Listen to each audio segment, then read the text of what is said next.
Within the past 90 minutes, we have learned a man shot by a San Diego sheriff's deputy earlier tonight has died.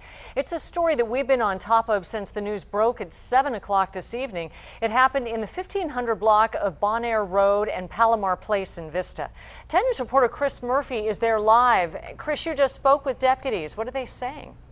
Kimberly, investigators tell me this all started with what looked like a man holding a knife, and as you can see, some 6.5 hours later, they are still on scene investigating, and within the last 90 minutes, deputies gave their version of what happened.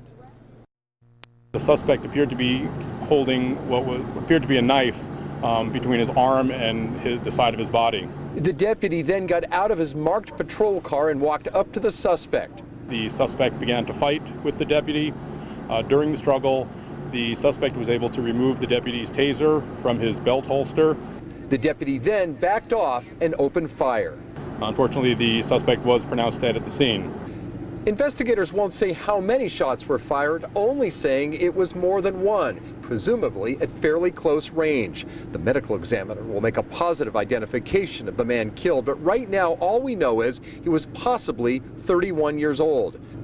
Right when the story broke, Sky 10 was the first over the scene. Right next to the suspect, his knife, which actually turned out to be a hand file with a wooden handle. And what about the taser? We wanted to know if it was fired at the deputy once the suspect had it. We don't have information whether either the suspect or the deputy deployed the taser. We've found taser cartridges, the taser laying up there. There are other items of the deputy's gear that is strewn around the parking lot where we believe the struggle took place.